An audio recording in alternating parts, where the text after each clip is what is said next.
जिंदाबाद। नमस्कार, मैं महेंद्र साहू और आप देख रहे हैं 100 न्यूज़। आज मैं महासमुंद के हृदय स्थल लोहिया चौक में हूँ। यहाँ पर हमारे साथ अभी विभिन्न दलों के नेतागण हमारे साथ यहाँ बैठे हुए हैं।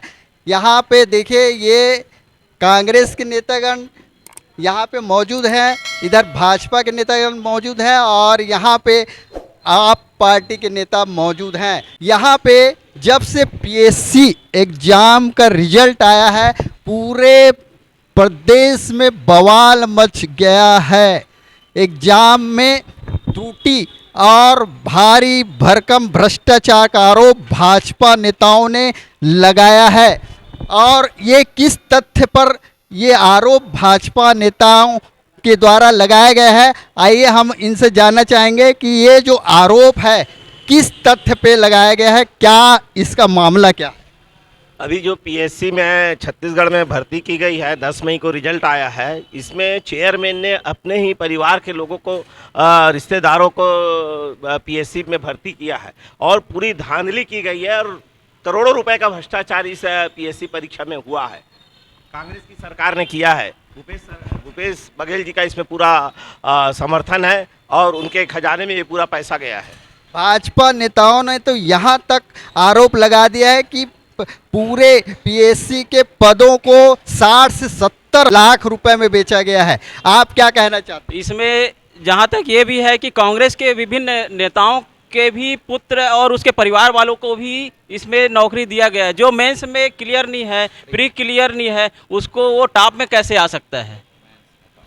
ये कह रहे हैं कि ये भ्रष्टाचार काफ़ी हुआ है।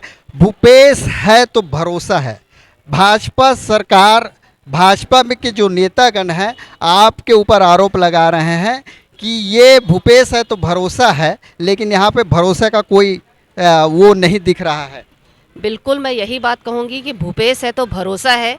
भूपेश बघेल जी ने स्वयं कहा है कि अगर आपको कहीं पर गलत दिख रहा है तो हम उसकी जांच करवाएंगे।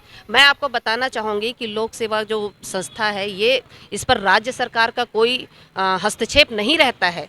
लेकिन पिछले रमन सरकार में मेरे पास एक लिस्ट पड़ी हुई है, मैं आपको दिखाना चाहूँगी कि 2003 और 2005 की भर्ती में भी भ्रष्टाचार हुआ है और उस भ्रष्टाचार में उच्च न्यायालय के द्वारा भी उसमें जांच के निर्देश दिए गए। उसमें जो है निरस्त करने का निर्देश, उसमें नई सूची बनाने का निर्देश उसमें दिया गया था। मैं यहाँ पर ये पूछना चाहती हूँ कि आप जो है शिक्षा नीति को, आप जो है स्टूडेंट्स पर आप सवाल उठा रहे हैं। क्या ये कहाँ का नियम है कि एक डिप्टी कलेक्टर का बच्चा जो है कोई डिप्टी कलेक्टर में सेलेक्ट नहीं हो सकता, एक अधिकारी का लड़का जो है वो गधा है, वो पढ़ नहीं सकता या कोई उच्च पद पर नहीं जा सकता?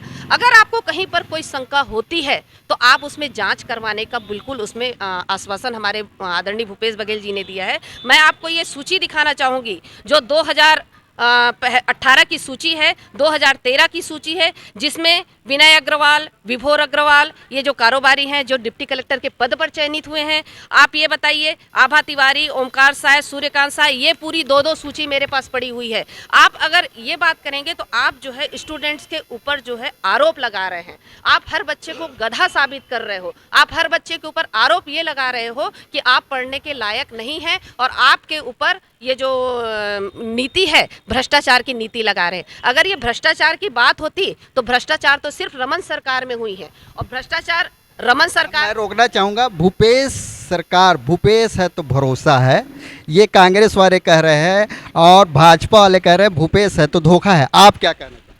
मैं ये कहना चाहूँगा, ये दोनों पार्टी धोखा दे रही हैं आम जनता को। पहले भाजपा ने 15 साल तक छत्तीसगढ़ को लूटा है और अभी जैसे रश्मि जी आरोप लगा रही थी कांग्रेस के ऊपर में कि 3 और 5 में, इस बात का संपूर्ण तथ्य है, वो सही बोल रही हैं कि ये भाजपा के समय में भी ये हुआ है। उस समय भाजपा के शासनकाल में रमन सिंह की सरकार के समय 27 लाख रेट था इंटरव्यू में और अभी कांग्रेस के समय में 75 लाख का रेट है। इससे कोई फर्क नहीं पड़ता। ये दोनों पार्टियां सिर्फ जनता को लूटने का काम कर रही है और बच्चों के मनोभाव को हतोत्साहित करने का काम कर रही है दोनों पार्टियां। ये भ्रष्टाचार को आरोप लगाया जा रहा है। अभी छत्तीसगढ़ के कई होनहार बच्चे हैं जो यहाँ पे पीएससी वो परीक्षा पास करना चाह रहे हैं, इस पर क्या असर पड़ेगा? जी निश्चित ही, चाहे यहाँ पर कांग्रेस हो या बीजेपी हो, दोनों एक दूसरे पर आरोप लगा रहे हैं। दोनों का आरोप सही है, दोनों दोषी है, इसीलिए तो प्रदेश की जनता इनको मौसरिक भाई की संज्ञा से उपाधि देती है। और बड़ी बात यह है कि देखिए, इन दोनों दल को बेरोजगार युवाओं से, प्रदेश के गरीब जनता से किसी कोई वास्ता नहीं है। ये सिर्फ चुनावी औपचारिकता निभाने के लिए अचानक 4 साल के बाद में बीजेपी भी फाड़ के कब्र बहा रही है और सिर्फ विपक्ष होने का एक औपचारिकता मात्र धर्म निभा रही है। यहाँ पर प्रदेश में दोनों ही दल मौसेरे भाई हैं, दोनों के समय में गलत हुआ है। बेरोजगार युवा पहले भी चले गए, आज भी चले गए। इस प्रकार इनको किसी से कोई वास्ता नहीं है। बेरोजगार युवाओं को अपने अधिकारों के लिए स्वयं सजग होना पड़ेगा, उनको लड़ाई लड़नी पड़ेगी। भरोसे की सरकार, लेकिन भरोसा कहाँ तक अभी है? भरोसा तो किसी पे नहीं किया जा सकता। कांग्रेस का टाइम है तो कांग्रेस अपना दिखाया, भाजपा का है तो भाजपा अपना दिखा रहा है। कुल मिला के जो हम स्टूडेंट हैं उनके साथ नाइंसाफी की जा रही है।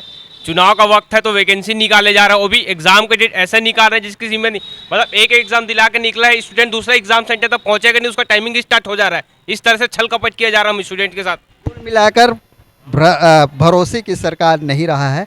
आप बताएं कि अभी जो ग्रामीण बच्चे हैं जो बड़े पोस्ट में जाना चाहते हैं, उस पर क्या प्रभाव पड़ेगा? देखिए, एक तो सबसे पहली बात यह है कि पीएससी से निकलकर जो भी बच्चे संवैधानिक पद पर जाना चाहते हैं, आज जो परिस्थिति हम देख रहे हैं कि भूपेश सरकार के समय में जो पीएससी के मेंबर हैं, जो पीएससी के अध्यक्ष हैं, उनके परिवार के लोग, उनकी पार्टी से जुड़े हुए लोग, आईपीएस और आईएएस अधिकारी के लोग ही यूपीएससी में सेलेक्ट हुए हैं। जिनका मेंस में क्लियर नहीं हुआ उनको साक्षात्कार के लिए बुलाया जा रहा है।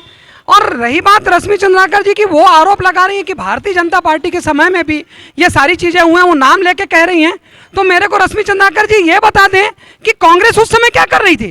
कांग्रेस उस समय क्यों नहीं किया आंदोलन? कांग्रेस उस समय क्यों इसको निरस्त करने की बात नहीं करती? आज एक चीज़ बताइए, सबसे बड़ी बात यह है, चेयरमैन के परिवार के लोग अगर कहीं यूपीएससी में भर्ती हो रहे हैं और उसको राज्यपाल जैसा व्यक्ति जो है, क्या क्या कह रहा है? उस समय भी जांच किया गया है, उस समय भी हम लोग हड़ताल पे थे, उस समय भी पीएससी का ही हुआ है, जांच किया गया है, जांच तो करते गए हैं। उन लोग बहुत लोग सारी पोस्टिंग को निरस्त किया गया है भाजपा शासन में, वहाँ भी बहुत भ्रष्टाचार हुआ है, उसमें लोग कुछ नहीं बोलना चाहते। लक्ष्मी जी, आप क्या कहेंगे? मैं चाहती हूँ कि कथाकथित बातों पर इन लोग ध्यान मत दे। अगर इन लोग के पास अगर कोई सबूत है तो उसको पेश करे, उस पर कार्रवाई होगी, जांच होगी। ये भ्रष्टाचार का आरोप लगाया जा रहा है आपके शासन में। भाजपा शासन में भाजपा के नेताओं को अभी कुछ समझ ही नहीं आ रहा है कि वो कांग्रेस का मुकाबला कैसे करे। तो जो भी मुद्दा आता है ना, बेमतलब का मुद्दा को भी लोग उछालने की कोशिश करते हैं। आज नंद कुमार साह जैसे आदिवासी नेता इनसे भाग गए हैं। ये भाजपा का ही घोटालाबाज और कमीशन खोर सरकार थी, जिसमें रमन सिंह ने कहा था कि 1 साल कमीशन बंद कर दो। वो ऐसे भाजपा के लोग आज कांग्रेस के प्रति बात जो कर रहे हैं, आज जो नौकरी का वैकेंसी निकाला भूपेश सरकार, उससे हड़बड़ा गए हैं। 2000 में धान खरीदी, उससे हड़बड़ा गए हैं। इनके पास मुद्दा नहीं है, बेमतलब का बात कर रहे हैं। यहाँ पे 1 मिनट मैं रुकना चाहूँगा, आप बताइए। मैं भैया के इस मुद्दे पे ये कहना चाहूँगा कि आप लोगों ने आरक्षण के आधार पे 6 महीना बेरोजगारों को छला है। और मैं बता रहा हूँ, सुप्रीम कोर्ट में मत जाइए आप। अगर जनगणना होगी, जातिगत जनगणना होगी, उसके आधार पे आप एक आयोग बैठाते, एक आयोग के आधार पे आप बताते कि इस क्षेत्र में इस जाति की जनसंख्या अधिक है, उसके आधार पे आप लोग आरक्षण को लागू कर सकते थे। आपको पता है कि 76% आरक्षण लागू नहीं होगा। आपने एससी और एसटी वर्ग के लोगों को बहलाने और फुसलाने के लिए आपने आरक्षण, बीजेपी के नेता चाहते ही नहीं कि यहाँ आरक्षण लागू हो। और आप लोगों ने जानबूझ के ये दांव खेला, और आप लोगों के पास पैसा नहीं है, फंड नहीं है, इसलिए आप लोगों ने इसको क्या किया, लटकाए रखा। उसके बाद सुनिए 1 मिनट, मैं बता रहा हूँ, आप बेरोजगारों को छल रहे हैं, कैसे छल रहे हैं वो भी बता रहा हूँ। आप आज हर हफ्ते वैकेंसी है, सुनिए, आप हर हफ्ते आज आप क्या कर रहे हो, एक मिनट आज एक करके बोलना होगा। आज यह भूपेश सरकार ने बड़े बड़े अखबार में करोड़ों का विज्ञापन दिया है, 19,548 भर्ती करेंगे। लेटेस्ट न्यूज आपको पता है 1 घंटे पहले का, छात्रावास अधीक्षक के 500 भर्ती में रोक लग गई है। तो क्या काम कर रहे हो, खाली बस विज्ञापन छपा रहे हो? मैं ये कहना चाहता हूँ, 1 घंटे पहले का ये कहना चाहता हूँ, ये लोग सिर्फ आरोप प्रत्यारोप करते रहते हैं। अभी तक 4 साल से जनता के लिए वैकेंसी नहीं निकाला। जब आखिरी समय आया तो वैकेंसी निकाला और आरक्षण के नाम से इन्होंने कभी भाजपा ने कोर्ट में ले लिया, कभी कांग्रेस ने कोर्ट में ले लिया और सिर्फ जनता को छलते रहे ये लोग। तो ये सरासर जनता के साथ हो ही नहीं सकती। चारों तरफ भूपेश सरकार की भर्त्सना हो रही है। अभी भूपेश सरकार के जो चारों तरफ विवादित स्थिति पैदा हो गया है, क्या कहना है? ये गलत बात है, कोई विवाद नहीं हुआ है। भूपेश है तो भरोसा है। जब से छत्तीसगढ़ राज्य बना है आज तक इतनी वैकेंसी कभी निकली है क्या? आप खुद पढ़े लिखे हो और यहाँ पे भी पढ़े लिखे लोग हैं। आरोप लगाना बहुत सरल है, इनके पास कोई मुद्दा नहीं है। आज की डेट में भूपेश सरकार ने किसानों के हित में बच्चों को रोजगार दे रहा है, पीएससी में सिलेक्शन हो रहा है। क्या दूसरों का हक कोई नहीं मार रहा है? जिनके बच्चे पढ़े हैं उनका सिलेक्शन हुआ है और जो नहीं पढ़े हैं उनका नहीं हुआ है। क्या उनको हक नहीं है क्या? केदार कश्यप बीजेपी का मंत्री था, उसकी पत्नी को डायरेक्ट नौकरी दिया गया था। बीजेपी के लोग इतने भ्रष्टाचार किए हैं कि उनको सिर्फ भ्रष्टाचार ही दिखता है। 15 साल भारतीय जनता पार्टी के समय में रोजगार लोगों को जो नहीं मिल रहा था, आज कांग्रेस की जब से सरकार बनी है, अभी जिस प्रकार वैकेंसी निकला है उससे भारतीय जनता पार्टी और आम आदमी पार्टी सब बौखला चुके हैं और जो बेरोजगारी भत्ता मिल रहा है उससे भारतीय जनता पार्टी पूरी जगह पागल हो चुकी है। इसलिए सबसे पहले मैं आपके इस बात को काटती हूँ कि आपने कहा कि भूपेश बघेल की भर्त्सना हो रही है।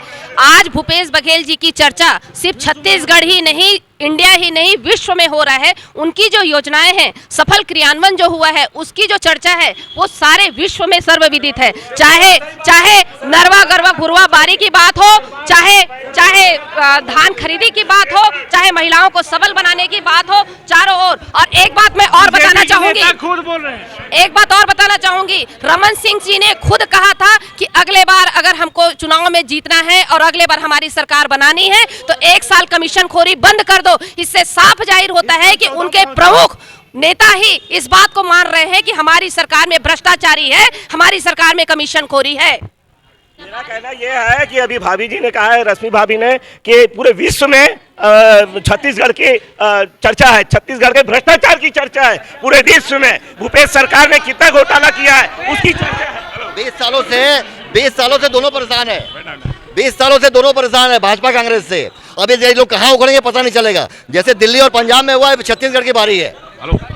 यहाँ पर एक अभी जैसे रश्मि जी बोल रहे थे, बेरोजगारी की बात कर रहे थे, 0.6 बेरोजगारी के नाम से इतना बड़ा तमगा छपवाया गया कि सबसे कम छत्तीसगढ़ में बेरोजगार हैं। तो अगर इतने कम बेरोजगार है तो इतने लोग बेरोजगारी भत्ता के लिए फॉर्म कैसे भर रहे हैं और उसके लिए टैक्स क्यों लगाया? सबसे बड़ी बात यह है, कौन कह रहा है कि भाई अधिकारी का बच्चा अगर होशियार है तो अधिकारी का बच्चा यूपीएससी फाइट नहीं कर सकता? ये तो किसी ने नहीं कहा।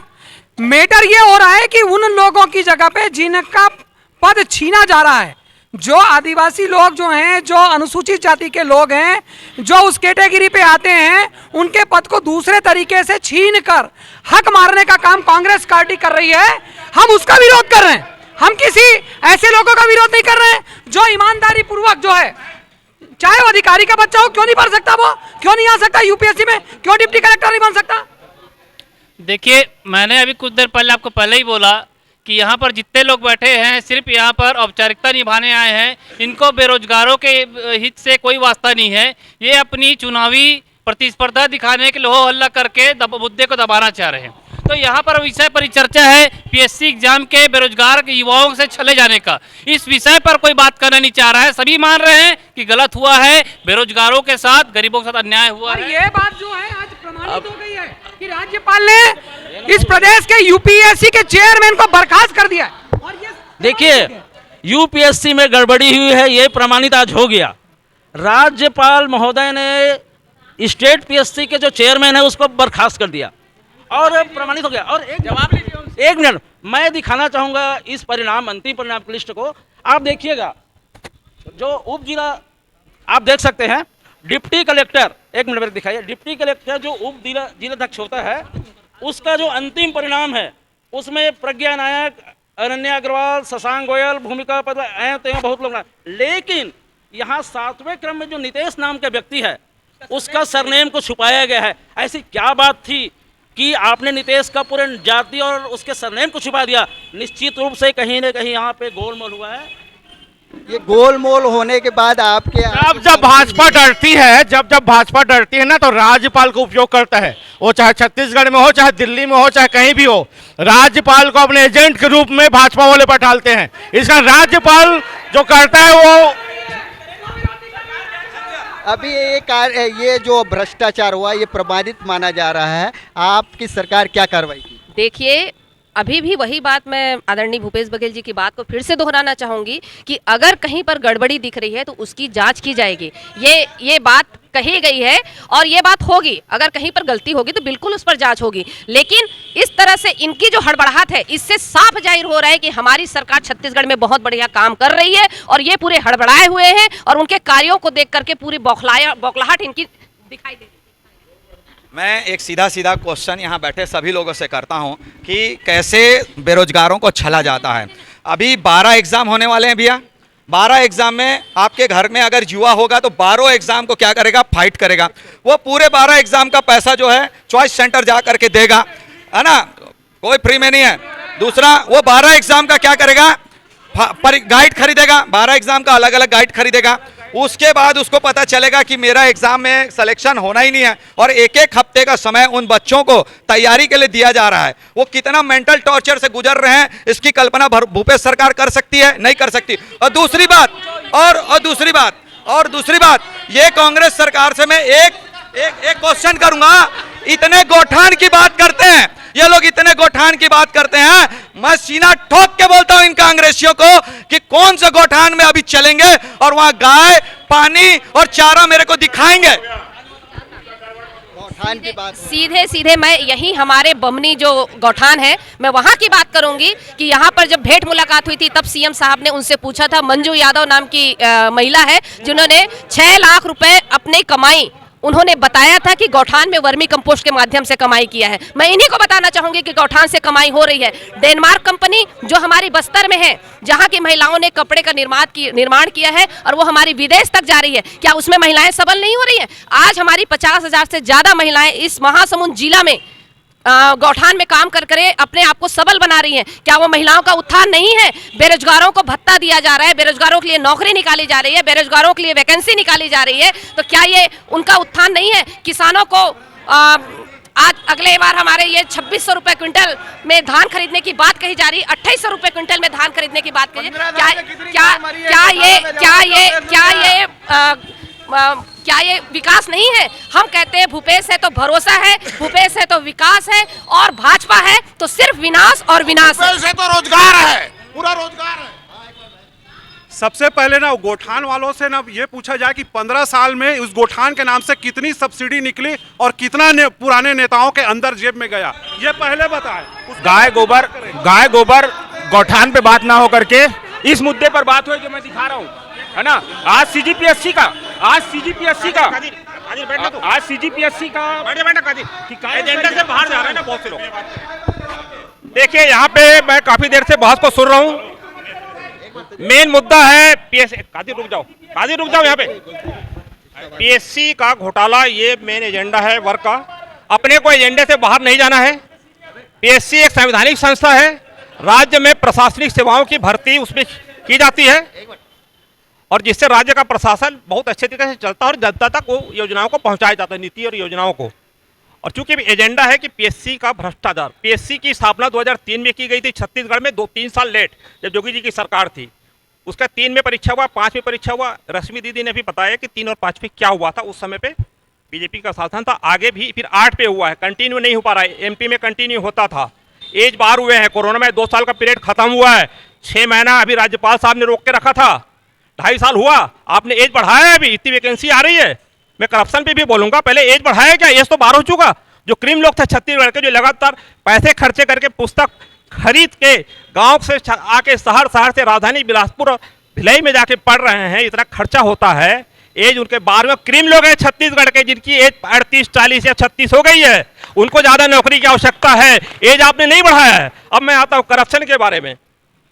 जब से पीएससी का घोटाला हुआ या पीएससी की स्थापना हुई है, दोनों पार्टियों की सरकार रही है छत्तीसगढ़ में, और सभी लोग जाने कि हुआ क्या है। मेरा कहना यह है कि जो छत्तीसगढ़ के युवा हैं, चाहे वो व्यापम के द्वारा परीक्षाओं की भर्ती हो रहे हो, चाहे आयोग के द्वारा हो रहा हो, मैं बोलूँगा उस पर मेन यह है कि जो युवा पैसे खर्च करके, चाहे वो जमीन को बेच के कर रहा हो, चाहे वो गहने बेच के कर रहा हो, उसकी जो तैयारी कर रहा है और उसके जो पैसे लग रहे हैं, और उसके नीचे के भाई और गांव का दूसरा लड़का जो देख रहे हैं कि बीए एमए या बीएससी कर लिया है, वो लड़का बड़ा एग्जाम दिला रहा है पिछले 4 साल से 5 साल से, लेकिन उसके साथ न्याय नहीं हो पा रहा है। इसका बहुत प्रतिकूल प्रभाव जो है हमारी पिछली पीढ़ियों में पड़ता है, और सबसे बड़ा प्रभाव पड़ेगा जो राज्य प्रशासनिक सेवाओं में अगर करप्ट लोग आते हैं तो इस राज्य का आगे उद्धार नहीं हो सकता। इस सिस्टम को सुधारिए और पारदर्शिता लाइए, यही मेरा कहना है। मैं कुछ नहीं बोलूंगा। ये भारत माता की देखिए एकदम सही कहा, 75 लाख जो लेके नौकरी लेगा वो बकायदा वसूलेगा। वो भ्रष्टाचार का सबसे बड़ा जड़ वही है। तो सबसे पहले पीएससी को पूर्ण रूप से साफ करने की जरूरत है, सारे मेंबर को हटाने की जरूरत है। भैया मेरा कहना ऐसा है, जब पीएससी में अपने रिश्तेदारों को लेना था चेयरमैन को, तो चेयरमैन को चाहिए था कि पहले अपने पद से इस्तीफा दे देना था, फिर अपने बच्चों को और अपने रिश्तेदारों को भर्ती करना था। आज उसी का परिणाम है कि जिस ढंग से उन्होंने गलती की है और राज्यपाल ने उनको बर्खास्त किया है, ये साबित हो चुका है कि ये भ्रष्टाचार किया गया है और कांग्रेस की सरकार में करोड़ों और अरबों रुपए का ये घोटाला हुआ है। इस पर जवाब दे। इस संवैधानिक पद में भारतीय जनता पार्टी के कार्यकाल में जो भ्रष्टाचार किए हैं, जो नौकरी लगाए हैं, वो लिस्ट आज जारी कर रहे हैं। चोर दूसरे भी चोर समझता है, कि हम लोग साहूकार में चोर नहीं है। बीजेपी कार्यकाल में भ्रष्टाचार हुआ है, पैसा लेके सर्विस लगाए गए। ये जो लिस्ट रुका हुआ था, जो वैकेंसी रुका हुआ था, वो सिर्फ कोर्ट के कारण रुका हुआ था। कोर्ट में जब आरक्षण का मुद्दा का निर्धारण हुआ, उसके बाद ये वैकेंसी निकले है। तो ये कमी राज्य सरकार की नहीं है, केंद्र सरकार की और कोर्ट की कमी है, जिसके कारण वैकेंसी नहीं निकला है। अब देखना यह है कि सीजीपीएससी छत्तीसगढ़ लोक सेवा आयोग आने वाले भविष्य में परीक्षार्थियों की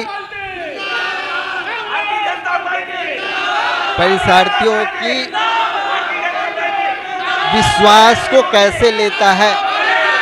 100 न्यूज़ रिपोर्टर महेंद्र साहू, सिद्धांत साहू के साथ, महासमुंद, छत्तीसगढ़।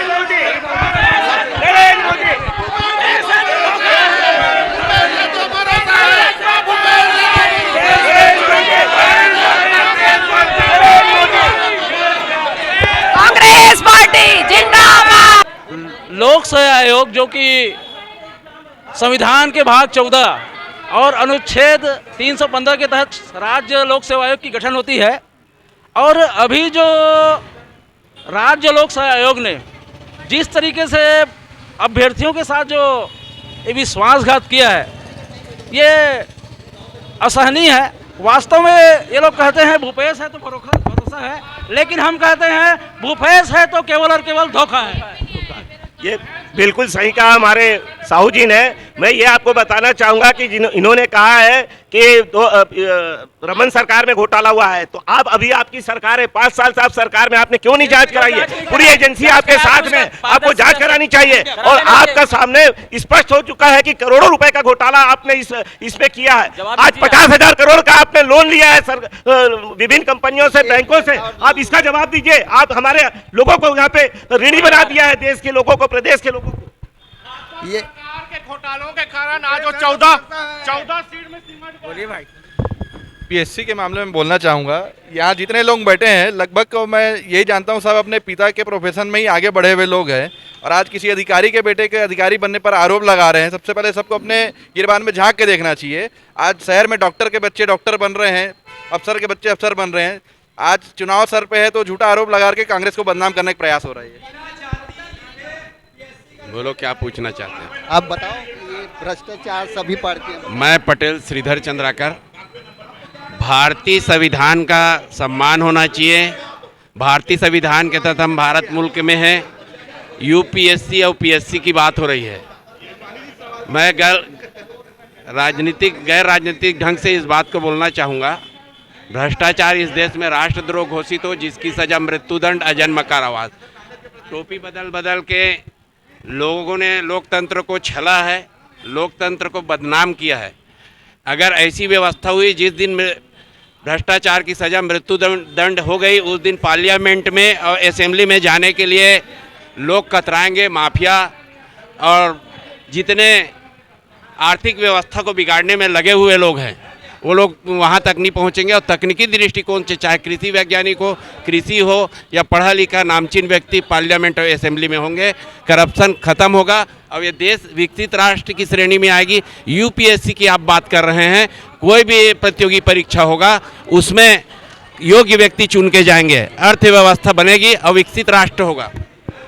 ये भरोसे की सरकार, अभी तक आरोप प्रत्यारोप चल रहा है, आप क्या कहेंगे? भरोसे की तो बात आप बिल्कुल भी ना करें तो बेहतर है, क्योंकि सीजीपीएससी जो है, जो हमारे छत्तीसगढ़ का सीजीपीएससी जो है लोक सेवा आयोग, ये यूपीएससी से भी ज़्यादा कठिन है।